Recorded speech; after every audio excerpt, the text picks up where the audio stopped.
everyone, welcome back to my channel and welcome to the super revision of your class 12th English poem an elementary school classroom in a slum. तो देखो आपकी जितनी भी poem अब की बार आ रही है Vistas book sorry Flamingo book में से, उसमें से हमेशा ही सबसे इम्पॉर्टेंट पोएम है an elementary school classroom, because इस पोएम के एक्सट्रैक्ट बेस्ड क्वेश्चन आने की 100% चांस है। वैल्यू बेस्ड क्वेश्चन अगर पोएम से आएगा तो ये वाली पोएम की सबसे ज़्यादा चांस है। And the questions, the short question यहीं से आने के सबसे ज़्यादा चांस है। Mended glass, slag, heaps, bones वाला जो क्वेश्चन है, why Shakespeare is a bad example, why the maps are not good, blot the map with the slums, ये क्वेश्चंस आएंगे आपके एग्जाम में। From fog to endless night.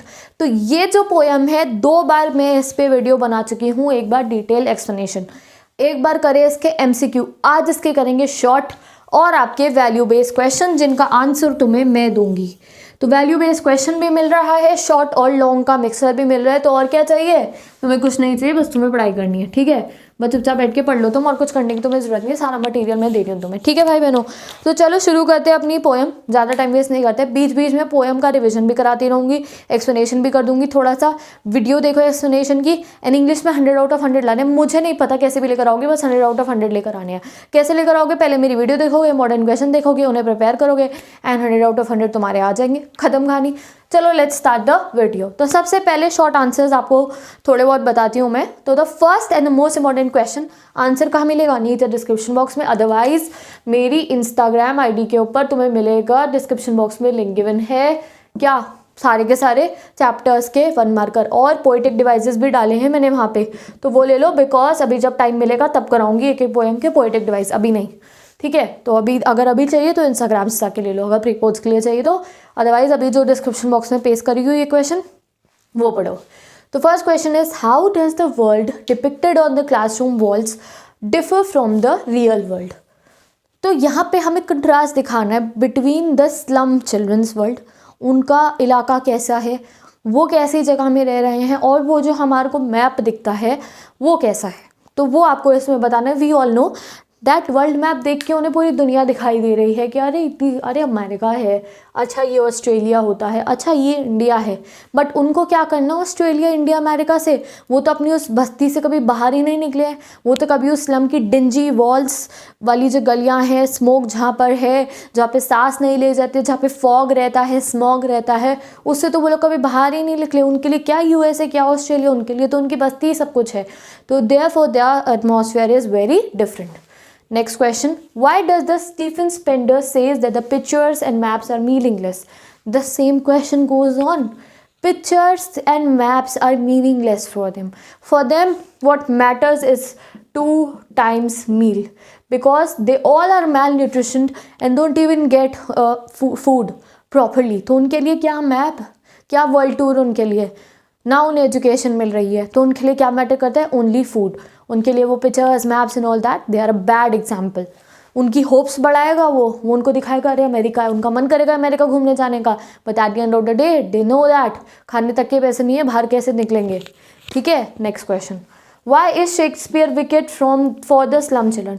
No, Shakespeare is epitome of literature. Literature के महानायक है हमारे Shakespeare जी, और वो उन बच्चों को बेसिक इंग्लिश भी उनके टीचर्स नहीं सिखाते। We know the atmosphere of a slum school, there is no teaching, only दिखावा इज देयर। तो यही चीज़ है, उन लोगों के लिए Shakespeare is a bad example.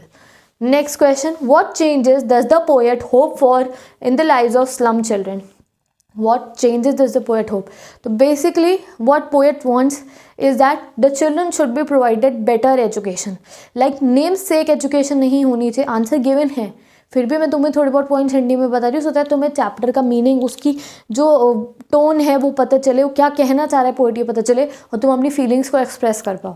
तो बात यह है, पोएट कह रहा है कि इनको नेम सेक एजुकेशन ना दी जाए, खाली दिखावे के लिए एजुकेशन ना दी जाए, बहुत ही तरीके से अगर हम let their tongues run naked on the books, मतलब कि उन्हें पढ़ाओ लिखाओ, अगर उन्हें एजुकेशन मिलेगी तो they will be able to break all the barriers, they will be able to break all the chains and they will definitely fly high and they will definitely get a good future. ये चीज़ poet कह रहा है। Poet ये नहीं कह रहा है कि जाके उन्हें दान दे दो, उन्हें चंदा दे दो, उन्हें भीख दे दो कि वो 2 वक्त की रोटी खा ले, नहीं, उन्हें एजुकेशन दो, रोटी वो खुद कमाएंगे. This is what the poet wants to convey. Next question. So blot their map with slums as big as dooms, says Stephen Spender. What does he want to convey? तो पोएट ने ये कहा कि उनका जो मैप है ना, उस पर जितने भी हमारे मैप्स हैं उस पर पहाड़ दिखाई देते हैं, रिवर्स दिखाई देती हैं और उस पर हमें फॉरेस्ट दिखाई देते हैं. उसकी जगह पर हमारा जो मैप है उस पर ये स्लम्स को ब्लॉट कर दो जो पूरे वर्ल्ड में है. And then see your map. Map के ऊपर खाली सुंदर चीज़ें मत दिखाओ, वो जो स्लम्स है उन्हें ब्लॉट करो. Says the Stephen Spender. What does he want to convey with this? He wants to convey the reality of our world. Reality दिखाओ ना वर्ल्ड की, वर्ल्ड मैप के अंदर. Why you just showing the green planet जिसको हम destroy कर रहे हैं? आंसर गिवन है, you can see it. ठीक है, ये हो गया आपका. Next question. What does the expression their tongues run naked in book means? So basically what the poet is conveying? Poet is conveying to promote education in this line. Next question. What are the two phrases of undernourished in the poem? तो मैंने करवाया था, अगर आपको आता है तो comment section में पहले बता दो, डिस्क्रिप्शन बॉक्स से बाद में चेक करना. Next. What does the fog and endless night stand for? From fog to endless night. इसका मतलब ये है that wherever they live, they are living in the slum. जहाँ पे उनको कोई फ्यूचर के लिए कोई होप नहीं है. Their future is painted with fog. foggy future है उनका, धुंधला, उन्हें नहीं पता क्या होगा. उनको वहीं स्लम में उनका फ्यूचर जो है ख़त्म हो जाएगा. And like endless night, there is total darkness, there is no ray of hope कि वो फ्यूचर में सक्सेस कर सकते हैं. Next. Who is sitting at the back of the dim class? कौन बैठा था? Paper seeming boy with rat eye. वो बैठा हुआ था पीछे, जो इधर उधर देख रहा था. He was the only one जिसमें कुछ रे ऑफ होप, कुछ एक्साइटमेंट, कुछ लाइट दिख रही थी. एक वो ही बच्चा था. Next question. How life of a slum children is different from other children? So this is a very good question जो आप अपने आप से बनाकर लिखो. दैट हमारे यहाँ बच्चे, उन्हें बेंटन वाला बॉक्स चाहिए, उन्हें कैप्टन अमेरिका वाला बैग चाहिए. उन बेचारे बच्चों के पास तो खाने के लिए भी कुछ नहीं होता है. तो नॉट ऐसी फीलिंग के साथ आंसर करने की कोशिश करो. ऐसी फीलिंग के साथ पोएम के पढ़ो. पोएम अच्छी भी लगेगी और बर्डन नहीं लगेगा एलिमेंट्री स्कूल क्लासरूम पढ़ना. ऐसी फीलिंग के साथ आप पोएम को पढ़ोगे तो क्वेश्चन आंसर्स लर्न भी इजली होंगे. ठीक है, तो 10 शॉर्ट एंड लॉन्ग, अगर तुमने ये 10 शॉर्ट एंड लॉन्ग कर लिया ना भैया, तो ये poem is fully completed guys. कोई टेंशन नहीं है इस पोएम की. ये 10 कर लो, इसके अलावा कोई शॉर्ट मत करना. ठीक है, इसके अलावा कोई शॉर्ट मत करना. MCQ वाले कर लेना, फुली कंप्लीटेड. और ये जो लॉन्ग कह रही हूँ मैं, वो किसी भी क्वेश्चन का तुम आंसर कर लोगे अगर तुमने इनको कर लिया है तो. Let's see the next one. हाँ, ये वैल्यू बेस्ड क्वेश्चन है. ओके, जो आप लोगों का भी नया पैटर्न इन आया है उसके हिसाब के. How far do you agree with the statement history is their whose language is the sun? तो आंसर मैंने थोड़ा सी 100 वर्ड्स का होगा या 80 वर्ड्स का आंसर मैंने लिखा है, बिकॉज वैल्यू बेस्ड क्वेश्चन में थोड़ी यूनिकनेस चाहिए होती है, आपको खुद से बना के लिखना है. ठीक है, तो एक फॉर्मेट दे दिया है, बाकी का आपको अपने पास से करना है. How far do you agree history is their whose language is the sun? तो in this you have to highlight the what you can say that the need of education. अपनी लैंग्वेज में अच्छा सा आंसर लिखना. Teacher full marks देगा इस questions पे. इस क्वेश्चंस पे तुम अपनी लैंग्वेज में जो लिखोगे उस पे तुम्हें मार्क्स मिलेंगे. History is their whose language is the sun, यानी कि जिनको एजुकेशन मिली है, अगर इन बच्चों को हम एजुकेशन प्रोवाइड कर दे तो they will be able to break all the chain and they will be able to get good future. ये आपको एक्सप्लेन करना है. अब ज़्यादा लंबा नहीं करते हैं वीडियो को, and you can see the answer in the description box. How can powerful person may contribute to improve the life of the slum children? Powerful person में आते हैं हमारे politicians, governors and investigators, invigilators, जो in schools को check करने जाते हैं. उनको भी पता होता है दैट नेम सेक के लिए जिस दिन पे उन लोगों का इंस्पेक्शन डे होता है उस दिन बच्चों को पढ़ाया जाता है, उस दिन बच्चों को अच्छे कपड़ों में बुलाया जाता है on the inspection day, and उससे नेक्स्ट डे सब कुछ वैसा ही हो जाता है. तो ये चीज़ सोसाइटी में करप्शन हटाओ, गवर्नमेंट जो है ऐसी स्कीम्स बनाए कि जो चेंज है आ सके. जैसे for example I read somewhere that एक किसी गवर्नमेंट ने गर्ल्स के स्कूल आने पे 100 रुपीज़ उनको देने का वादा करा है. सो दैट क्या होगा, उससे पेरेंट्स बच्चों को स्कूल भेजेंगे. मिड डे मील प्रोग्राम क्यों चलाया गया था? Mention about the mid day meal programme in this. क्यों चलाया गया? मिड डे मील की वजह से बच्चे स्कूल तो आएंगे कम से कम. पेरेंट्स एक टाइम का खाना खाने के लिए ही बच्चों को स्कूल में भेजेंगे, बट उसमें भी हर जगह करप्शन होता है। तो you have to mention the points. देख लो डिस्क्रिप्शन बॉक्स में से कि कैसे सोसाइटी में जो गवर्नर्स है, जो ऑफिशियल्स हैं, जिन्होंने एक पोस्ट हासिल करी है, वो ला सकते हैं change. Next question, have you ever visited or seen a elementary school in a slum?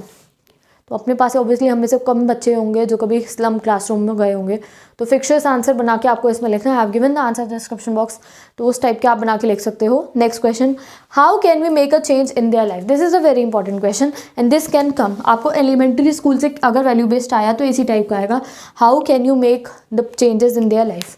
तो अपनी तरफ से सजेशंस दो बेस्ड ऑन योर माइंड। मेरे डिस्क्रिप्शन बॉक्स में से आंसर देखो, अपनी तरफ से आंसर बनाओ एंड फुल मार्क्स मिलेंगे। ओके, तो अब तुम्हें करना क्या है, एक कॉपी लेनी है जिस पे लिखना है इंग्लिश, ठीक है। उसमें इन सारे क्वेश्चंस को तुम वीडियो देखो, उसके बाद अपना टेस्ट लेना है इन क्वेश्चंस का। मैंने आंसर तो नहीं बताया ना, मैंने बस क्वेश्चन बोला है। वैल्यू बेस सिर्फ रीड करने, वैल्यू बेस लिखने को नहीं कह रही हूँ।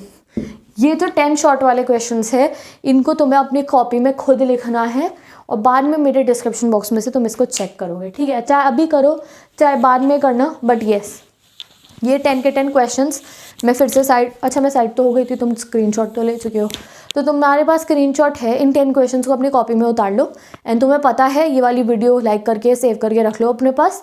एंड इस वीडियो में से तुम्हें इन क्वेश्चंस को करना है। ऐसे ही हर एक चैप्टर के मैं तुम्हें क्वेश्चंस कराऊंगी 10-10, और वो 10-10 क्वेश्चन के बेसिस पे ही 100 नंबर तुम एग्जाम में लेकर आओगे। ओके, तो विद दिस तुम समझ गए हो। कॉपी बना लो एक इंग्लिश की टेस्ट कॉपी, ये 10 के 10 क्वेश्चन लर्न करके सॉल्व होने चाहिए। जो कर लेगा वो इंस्टाग्राम पे भेज सकता है, I will check it.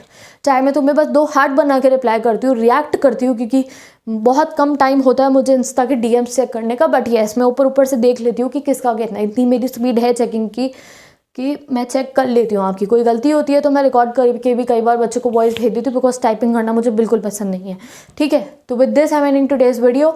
Do this test, value based question को रीड करो, समझो इन्हें कैसे प्रेजेंट करते हैं। कोई प्रॉब्लम आती है मुझे पूरा वैल्यू बेस्ड क्वेश्चन लिख के भेज दो, टाइप करके भेज दो कि दीदी हमने ये लिखा है, कोई चेंजेस है तो बता दो। ओके, तो with this I am ending today's video. Don't forget to share this video with all your classmates. English class 12 student, share this video if you want कि मैं जल्दी आपका ये रिविजन बैच कंप्लीट करो, क्योंकि मैं एक्सट्रैक्ट क्वेश्चंस भी करने हैं। When I don't get a good response, मुझे लगता है हो सकता है तुम्हें अभी इसकी ज़रूरत ना हो, तो मैं अभी 10th वाले बच्चों का कोई चैप्टर पूरा करवाने लग जाती हूँ।